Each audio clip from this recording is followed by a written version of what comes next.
Yes, നിങ്ങൾ ചെയ്യുന്നൊരു mistake, ഒരു ചെറിയ മിസ്റ്റേക്ക്, ചെറുതെന്ന് പറയുമ്പോൾ ആ ഒരു മിസ്റ്റേക്കിന് നിങ്ങളുടെ കംപ്ലീറ്റ് മാർക്കിനെ തന്നെ ഇൻഫ്ലുവൻസ് ചെയ്യാൻ കഴിയുന്ന അത്രയും വലിയൊരു മിസ്റ്റേക്ക്. അതെന്താണെന്നാണ് ഞാൻ ഇന്നത്തെ വീഡിയോയിലൂടെ നിങ്ങൾക്ക് പറഞ്ഞു തരാൻ വേണ്ടി പോകുന്നത്. വേറെ ഒന്നുമല്ല, ഒട്ടും പ്ലാനിങ് ഇല്ലാതെ ഒരു ഫ്ലോയിൽ അങ്ങ് പഠിച്ചങ്ങ് പോകുന്നത്. അതായത് ഇപ്പം നിങ്ങളുടെ ഓണം എക്സാം കഴിഞ്ഞു. അപ്പോൾ ഓണം എക്സാമിൻ്റെ കേസ് നോക്കുകയാണെങ്കിൽ നിങ്ങൾക്ക് പഠിക്കാനുണ്ടായിരുന്ന ചാപ്റ്റേഴ്സിൻ്റെ എണ്ണം കുറവായിരുന്നു. അതുപോലെ തന്നെ തുടക്കത്തിലെ കുറച്ച് ചാപ്റ്റേഴ്സ് ആയതുകൊണ്ട് തന്നെ കമ്പാരിറ്റീവ്ലി സിമ്പിൾ ചാപ്റ്റേഴ്സാണ്. നിങ്ങളുടെ ആ ഒരു കംപ്ലീറ്റ് സിലബസ് നോക്കുമ്പോൾ കമ്പാരിറ്റീവ്ലി സിമ്പിൾ ചാപ്റ്റേഴ്സ് ആയിരുന്നു. അതുപോലെ തന്നെ നിങ്ങൾക്ക് പഠിക്കാൻ വേണ്ടിയിട്ട് കിട്ടിയിരുന്ന സമയവും വളരെ കൂടുതലുമായിരുന്നു.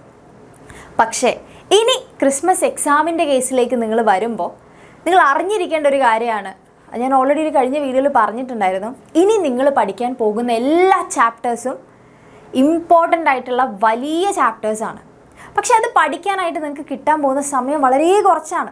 കാരണം ഈ ഒരു ടൈമിലാണ് നിങ്ങളുടെ യൂത്ത് ഫെസ്റ്റിവൽ, ആർട്സ്, സ്പോർട്സ് ഒക്കെ എന്ന് പറഞ്ഞിട്ട് ഒരുപാട് പരിപാടികൾ വരാൻ വേണ്ടി കിടക്കുന്നത്.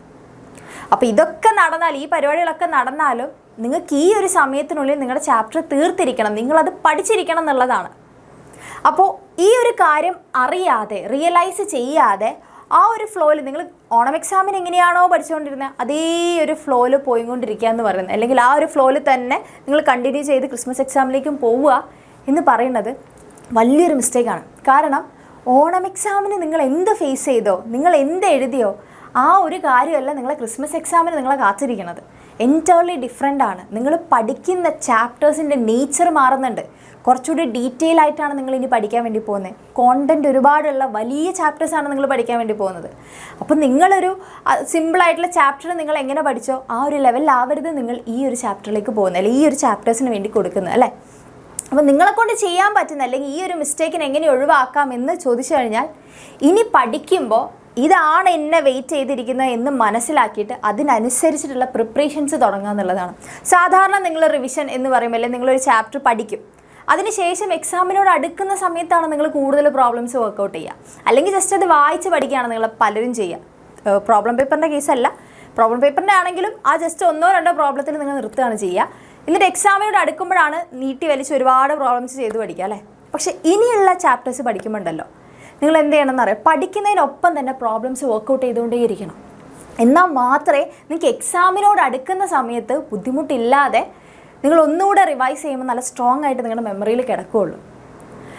അപ്പോൾ ഈ ഒരു സമയത്ത്, അല്ലെങ്കിൽ ഈ കൂടുതൽ പ്രോബ്ലംസ് വർക്കൗട്ട് ചെയ്യുക എന്ന് പറയുന്നത് നിങ്ങളെ സംബന്ധിച്ചിടത്തോളം ടീച്ചേഴ്സ് സ്കൂളിൽ നിന്ന് തരുന്ന ടെക്സ്റ്റ് ബുക്കിലെ പ്രോബ്ലംസ് മാത്രമേ നിങ്ങളുടെ കയ്യിലുണ്ടാവുള്ളൂ. പക്ഷെ നിങ്ങൾ എക്സ്ട്രാ പ്രോബ്ലംസ് വർക്കൗട്ട് ചെയ്യുക എന്ന് പറയുമ്പോൾ അത് നിങ്ങൾ തപ്പിപ്പിടിച്ച് കണ്ടുപിടിക്കണം. ആ ഒരു ടൈമിലാണ് നമ്മുടെ ബാച്ചിൻ്റെ 2 ഫീച്ചേഴ്സ്, മെയിൻ ആയിട്ടുള്ള ഫീച്ചേഴ്സ് ആയിട്ടുള്ള chapter wise exams, chapter wise work ഷീറ്റുകൾ, പിന്നെ അതുപോലെ തന്നെ PYQs ഒക്കെ നിങ്ങൾ കൂടുതൽ യൂട്ടിലൈസ് ചെയ്യേണ്ടത്. അപ്പോൾ ഓൾറെഡി ബാച്ചിലുള്ള കുട്ടികളാണെങ്കിൽ നിങ്ങൾ ഈ ഫീച്ചേഴ്സ് ഇപ്പോഴാണ് നിങ്ങൾ മെയിനായിട്ട് യൂസ് ചെയ്ത് തുടങ്ങേണ്ടത്. അല്ലാതെ വെറുതെ ബാച്ചിൽ ജോയിൻ ചെയ്തുകൊണ്ട് മാത്രം നിങ്ങൾ ക്രിസ്മസ് എക്സാമിന് നല്ല മാർക്ക്, അങ്ങനെയല്ല. ഈ ഫീച്ചേഴ്സ് നിങ്ങൾക്ക് തന്നിട്ടുള്ളത് ഇങ്ങനെയുള്ള സമയങ്ങളിൽ നിങ്ങൾ എടുത്ത് ഉപയോഗിക്കാൻ വേണ്ടിയിട്ടാണ്. അപ്പോൾ ബാച്ചിലെ കുട്ടികളാണെങ്കിൽ ഈ പറഞ്ഞ ഫീച്ചേഴ്സൊക്കെ യൂസ് ചെയ്തുകൊണ്ട് വേണം ഇനി നിങ്ങൾ ക്രിസ്മസ് എക്സാമിന് വേണ്ടിയിട്ട് പ്രിപ്പറേഷൻസ് നടത്താൻ വേണ്ടിയിട്ട്. ഇനിയിപ്പോൾ ബാച്ചിൽ ജോയിൻ ചെയ്യാത്ത കുട്ടികളാണെങ്കിൽ ഇത്രയും പെട്ടെന്ന് തന്നെ ഈ താഴെ പോകുന്ന ഈ സ്ട്രിപ്പ് ഉണ്ടല്ലോ, അതിലെ നമ്പറിലേക്ക് ജസ്റ്റ് ഒന്ന് കോൺടാക്ട് ചെയ്താൽ മതി. അവർ ബാക്കി ഡീറ്റെയിൽസ് കാര്യങ്ങൾ പറഞ്ഞുതരും.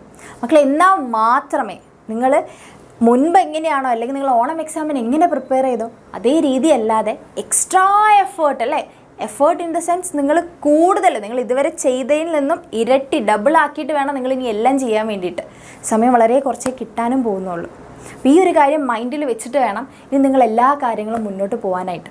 ഓക്കെ, ഒരു ടൈം ടേബിൾ സ്കെഡ്യൂൾ ചെയ്യുമ്പോഴാണെങ്കിലും, അല്ലെങ്കിൽ ഒരു ടാർഗറ്റ് സെറ്റ് ചെയ്യുമ്പോഴാണെങ്കിൽ പോലും നിങ്ങൾ ഇത്രയും കാര്യങ്ങൾ നിങ്ങളെ മൈൻഡിൽ വെച്ചിരിക്കണം. ഓക്കെ, അപ്പോൾ ഇതൊന്ന് നിങ്ങൾ ജസ്റ്റ് റിമൈൻഡ് ചെയ്യാൻ വേണ്ടിയിട്ടാണ് വന്നിട്ടുള്ളത്. അപ്പോൾ ഞാൻ നേരത്തെ പറഞ്ഞതുപോലെ ബാച്ചിൽ ആ ഫീച്ചേഴ്സൊക്കെ യൂസ് ചെയ്ത് പഠിക്കുക. എന്നാൽ നിങ്ങൾക്ക് നിങ്ങൾ ആഗ്രഹിക്കുന്ന റിസൾട്ട് തന്നെ നിങ്ങളത് കൊണ്ടുചെന്ന് എത്തിക്കും എന്നുള്ളതാണ്. അപ്പോൾ ഇതാരും വിട്ടു പോകണ്ട. അപ്പോൾ അടുത്ത ഒരു ഇൻഫോർമേറ്റീവ് ആയിട്ടുള്ള വീഡിയോ ആയിട്ട് മിസ് വീണ്ടും വരുന്നതായിരിക്കും. ചാച്ചാ, ബൈ.